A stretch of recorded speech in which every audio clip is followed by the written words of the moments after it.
The working class mobilizes around the world to commemorate International Labor Day in Cuba, convened by the Central Workers' Union and various social sectors held a national parade to ratify their support for the revolution and condemn the strengthening of the blockade imposed by the United States.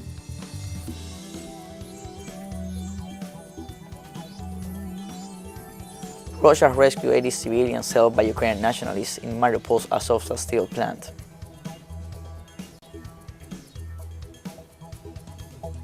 The United Nations calls on the international community to provide resources to address the humanitarian crisis in Yemen.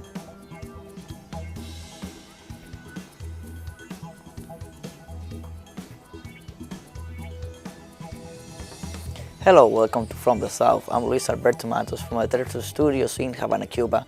We begin with the news. Workers of the world mobilized this May 1st as the world commemorates the importance of labor rights and the struggle led by the socialist organization called the Second International in 1889. With the presence of General Raúl Castro Ruz, historical leader of the revolution, and the president of Cuba, Miguel Díaz-Canel, the historic parade to celebrate International Workers' Day began in Havana's Revolution Square. Thousands of Cubans began to march in the main Cuban cities to commemorate the workers, especially in the health sector, as a result of the COVID-19 pandemic.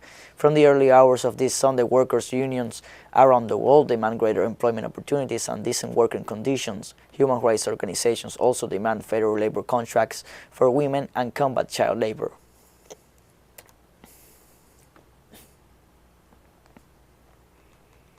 Various social sectors marched across the country to commemorate International Workers' Day, organized by the Central Workers' Union of Cuba. The mobilization that took place in different squares and avenues of the nation was held under the slogan "Cuba lives and works." During the massive event, scientists and health workers, together with other social sectors, called for progress in the consolidation of the country's socialist and democratic model, expressed their support for the Cuban Revolution, and condemned the growing blockade imposed on the country by the United States.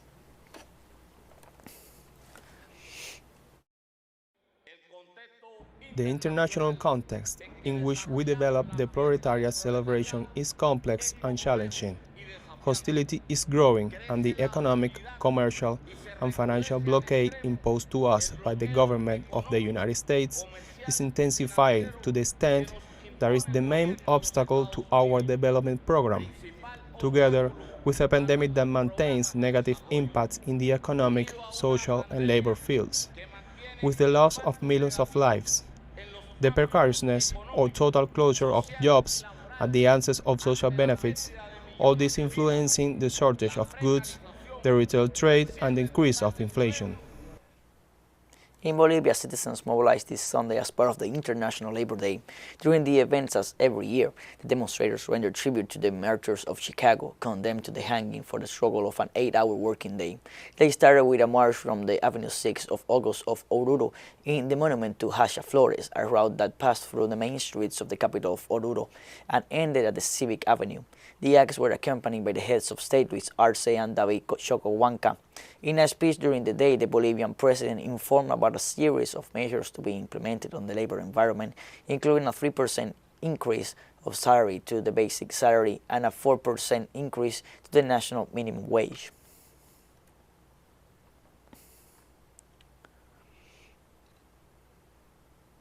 Uruguayan citizens also mobilized this Sunday from early in the morning. Those mobilized gathered on a stage set up between the corner of Avenida Libertador and Valparaíso.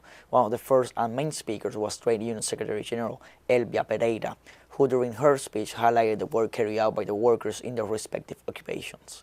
Likewise, he also made reference to the workers' demands for salary increases, describing as late and insufficient the government measures to support the least favored sectors.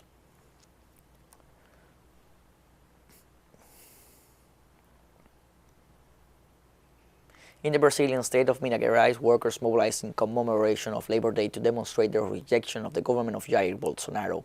Among the protesters' complaint is the increase in unemployment rates, which reaches some 12 million people. Brazilian social movement also warned that there are some 40 million informal workers in the country.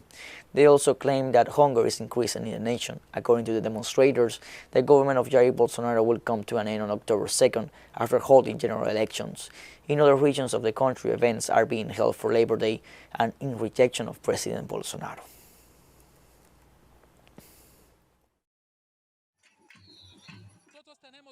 Today we have a lot of unemployed people, a great hunger, a lot of people on the street without jobs, without housing to live in, people living on the street in Brazil.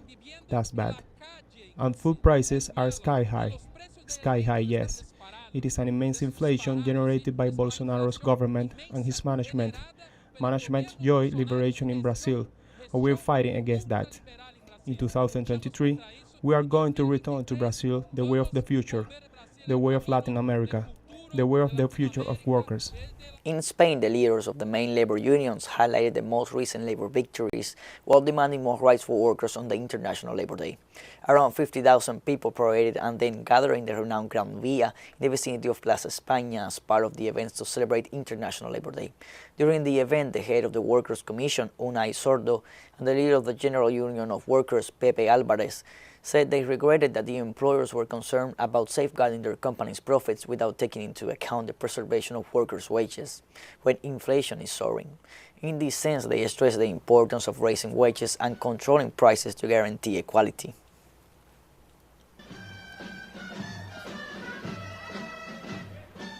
On this May 1st, demonstrations were held in several French cities to commemorate International Labor Day. Hundreds of people went out to march in the cities throughout France. Following the call of numerous labor associations and social movements, in Paris, labor activists voiced their rejection of the re-election of President Emmanuel Macron. They also decry rising inflation in the country and the deterioration of people's quality of life. According to a preliminary report issued by the National Institute of Statistics and Economic Studies, inflation stood at 4.8% by late April. Other French cities that saw major Labor Day demonstrations today were Marseille and Rennes.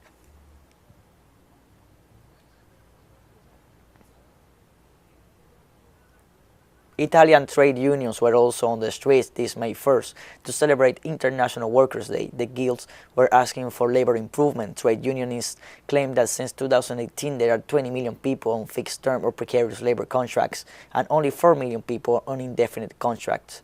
Italian Labor Union Secretary Pier Paolo Bombardieri said demonstrations were aimed at pushing for the approval of a reform that ends casual employment contracts.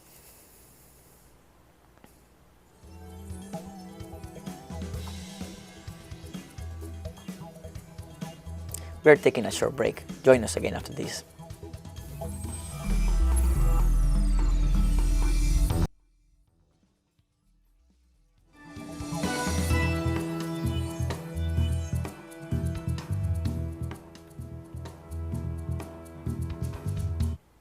Welcome back to From the South. In the Philippines, workers' groups mobilized this Sunday, May 1st, on the occasion of Labor Day. The mobilized workers gathered in the capital city of Manila from very early in the morning, demanding respect for their labor rights while requesting higher salaries. They also expressed their rejection to the increase in prices of goods and services. Various sectors of transportation, women, young people, and senior citizens also joined the Labor Day protests. These protests also seek to extend a call to national candidates to address labor rights issue following the attacks on labor leaders and groups, with only 9 days to go before the high-profile election scheduled to be held on Monday, May 9th.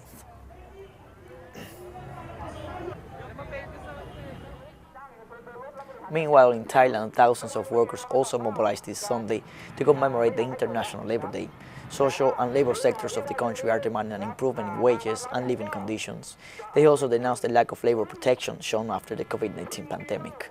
According to Thailand's National Statistics Office, some 19.6 million people are informal workers, representing 52% of the country's labor force.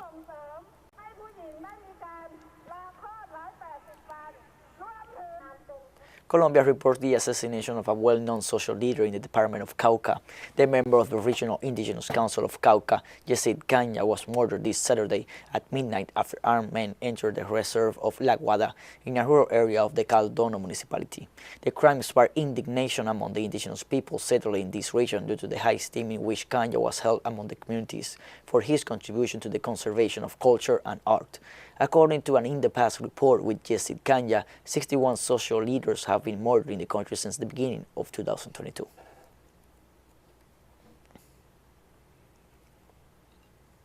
Chile reopened its land borders after a year of closure due to the coronavirus pandemic. Chile's National Migration Service announced on Saturday that most border crossings will be open as of May 1st. The measure aims to reactivate tourist activity and other services, which will normalize transit between Chile and its country's neighbors. Starting on May 1st, the Safe Borders Plan begins to operate, which normalizes the border crossings of Chile with the compliance of migration and health requirements for people who enter the country.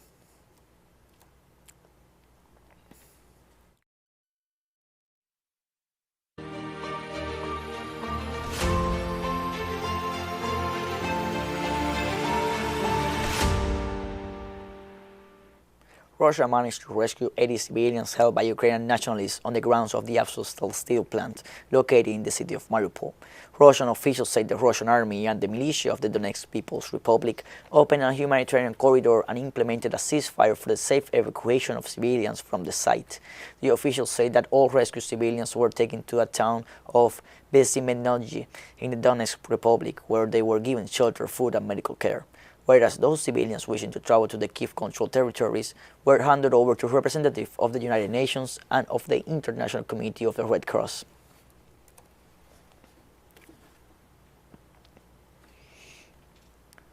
Pope Francis once more called for the opening of humanitarian corridors in the Ukrainian city of Mariupol to evacuate civilians from the conflict zone.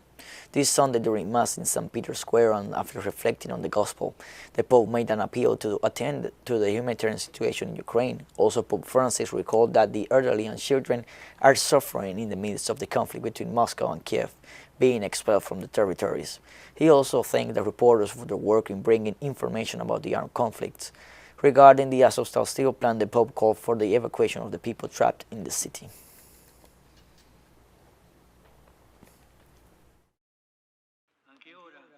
Even now, even from here, I repeat my call for safe humanitarian corridors to be set up for the people trapped in the steelworks in that city of Mariupol.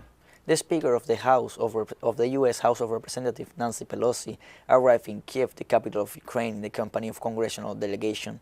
They are attending an unannounced visit where they will meet with President Volodymyr Zelensky. Through his Twitter account, the Ukrainian head of state thanked the support shown by the United States to Ukraine in order to continue protecting the sovereignty and territorial integrity of his country. Zelensky had already been visited by the U.S. Secretaries of State and Defense, Antony Blinken and Lloyd Austin, on April 24th, who assured further military support to Ukraine. With funding of approximately $322 million and a sale of ammunition worth $165 million.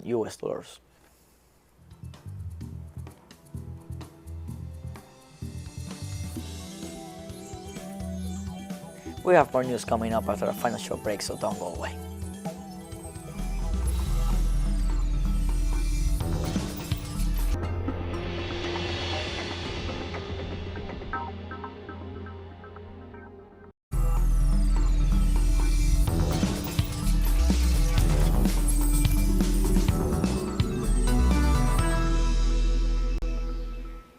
Welcome back to From the South. The United Nations called on the international community to provide resources to address the humanitarian crisis in Yemen. President and Humanitarian Coordinator for Yemen, David Gresley, said more than 23 million people, meaning almost three-quarters of Yemen's population, are in need of assistance and called on the members of the international organization to address the situation urgently. Gresley also called on the countries of the world that pledged that international summit in April to make donations to raise money to help Yemen deal with the humanitarian crisis to fulfill their commitments.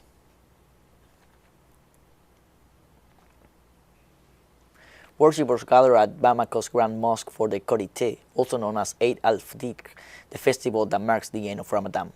This year, optimism prevails despite the sanctions imposed by ECOWAS on Mali 4 months ago. Service attendee Bandiagu Guye said even if the embargo had had an impact on the organization of the festival, the government took on all its responsibilities by subsidizing all the basic foodstuffs. Many consumers urged the government to take measures to stabilize the prices of basic necessities. Insecurity in certain areas and an embargo imposed by a regional bloc are having an impact in the lives of many Malians. The 15-nation bloc is pushing for Mali's military, which seized power in 2020, to stage elections within 12 to 16 months.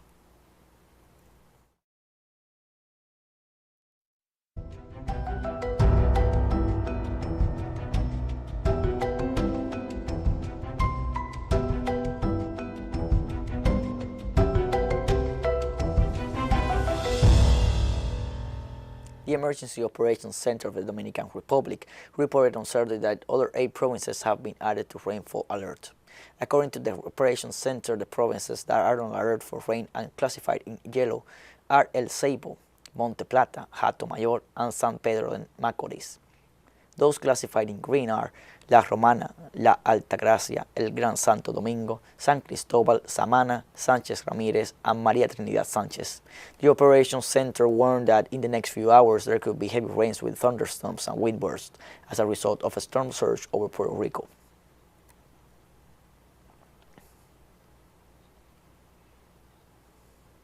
Two people died and several had to be rescued on Saturday after heavy rainfall led to massive flooding in Guadalupe. The Caribbean island is under a red alert for heavy rains and thunderstorms. Rainfall has exceeded 300 millimeters, a phenomenon higher than that recorded during Cyclone Maria. The access of the Ponta area are flooded and landslides are reported in the Grand Fonds. The rains have also resulted in power outage and difficulties in water distribution. Looking at the situation, the public has been requested not to move in the Ponta area and not to hike in the mountainous area. Travel must remain limited to the rest of Guadalupe.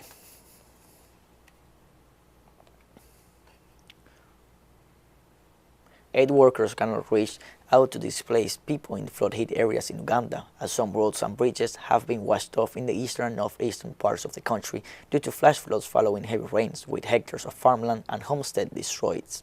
Home and farmland have been submerged in more than 3 sub-counties, leaving scores of people homeless, according to the Uganda Red Cross.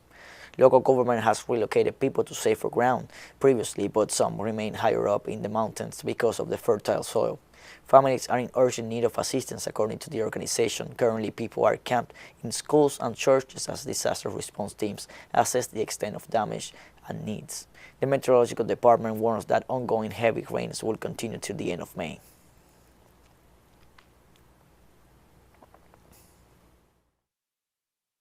There are families that have been evacuated from areas of Bulambuli, Bunambute, and even in the resettlement area where, I think around 2 years ago, the government relocated some people from Bududa.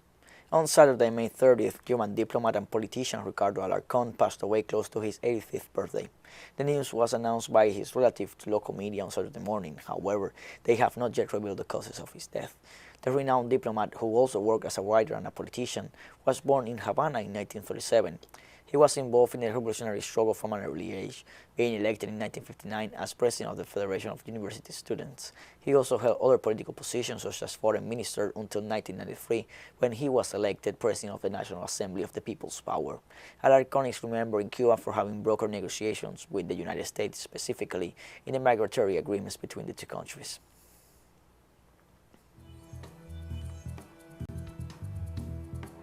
We have come to the end of this news brief. You can find these and many other stories on our website at telesurenglish.net. You can also join us on our social media: Facebook, Twitter, Instagram, Telegram. For TeleSUR English, I'm Luis Alberto Matos. Thank you for watching.